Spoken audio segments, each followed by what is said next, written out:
UKLO 1 year masters. No IELTS required up to 5 years visa. High visa success rate. మళ్ళీ కాంగ్రెస్ లో పిల్ల కాంగ్రెస్ కలుస్తుందని గతంలో మీరు అన్నట్టు అది మటుకి అది కూడా వాళ్ళే క్రియేట్ చేశారు. నేను అసలు నేను హైదరాబాద్లో ఉంటే ఢిల్లీలో పోయి నేను ఆ స్టేట్మెంట్ ఇచ్చారని చెప్పి ప్రచారం పెట్టారు. అసలుకి నాకేం అవసరం తల్లి కాంగ్రెస్ పిల్ల కాంగ్రెస్కి కలుస్తుందని చెప్పటం, ఇట్లాంటి చీప్ ట్రిక్స్ చేసి వాళ్ళే కొంతమంది మీరు చెప్పారు కదా ఏదో కోటరీ ఉందో వాళ్ళే కొంతమంది నేను ఉండటం కూడా ఇష్టం లేదు పార్టీ వైసీపీలో వాళ్ళే క్రియేట్ చేసి వాళ్ళే చేశారు. అసలు నేను ఏ ప్రెస్కి చెప్పలేదు, నేను ఏది మాట్లాడలేదు. చెప్పుంటే ఎవరైనా చెప్పనండి, నేను ఎవరైనా ఎక్కడన్నా మాట్లాడానని చెప్పనండి. వాళ్ళే క్రియేట్ చేసి వాళ్ళే ఇది చేశారు. నాకు ఇవన్నీ చూసి అసహ్యం వేసింది. ఎందుకు నేను గత 3 సంవత్సరాల నుంచి నేను కొన్ని విషయాల్లో వ్యతిరేకిస్తూ ఉన్నాను. అది కానీ ఆయన నా ఈ విషయాలు ఏర్పరచుకోలేదు. కొన్ని నిర్ణయాల వల్ల నేను కొద్ది దూరంగా ఉంటాం. చాలా రోజుల నుంచి వైసీపీలో కోటరీ నడుస్తుంది, ఇప్పుడు కూడా నడుస్తుంది, ఇంకా కూడా నడుస్తుంది. అది ప్రజలు గమనించాలి. అంటే వెళ్తున్నాం విజయవాడ, రేపు కలుస్తాం.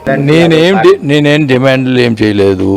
నేను పార్టీ గవర్నమెంట్లో జరుగుతున్నటువంటి తప్పుడు నిర్ణయాల వల్ల ఇప్పుడు కొన్ని ఇబ్బందులు జరుగుతున్నాయి అని చెప్పి పదే చెప్పేవాడిని. దానికి నన్ను నెగిటివ్గా ఫీల్ అయ్యారు. నేను ఉన్న విషయాలు పార్టీ బాగుండాలి అనే ఉద్దేశంతో చెప్పాను. అది కొద్దిగా నెగిటివ్గా తీసుకున్నారు కొన్ని విషయాలు. అట్లా జరుగుతూ వచ్చినాయి. లాస్ట్లో నేను ఎంపీగా మామూలు శ్రీనివాసరెడ్డి గారు ఉండాలని చెప్పాను, ఫైట్ చేశాను. అది కూడా నా మాట వినలేదు. అప్పుడు చెవిరెడ్డి భాస్కర్ గారిని పెట్టారు. ఎక్కడ చిత్తూరు నుంచి తీసుకొచ్చి పెట్టారు. మరి ఆయన పెద్ద నాయకుడు అనే ఫీలింగు ఉంటే మనం ఏం చేస్తాం? చెవిరెడ్డిని ఒంగోలులో ఎంపీగా గెలిపించాలి. అది ఎంతవరకు కరెక్టో ఆయనకి. ఇప్పుడు పార్టీ గురించి నేను ఇప్పుడేం మాట్లాడను.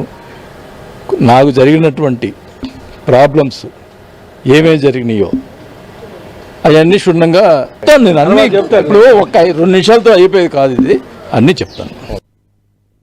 ఎంటర్టైన్మెంట్ మూవీస్ అన్ని అవైలబుల్ గా ఉన్నాయి. Please download hit TV app. Hit TV app ని ఫ్రీగా డౌన్లోడ్ చేసుకోండి.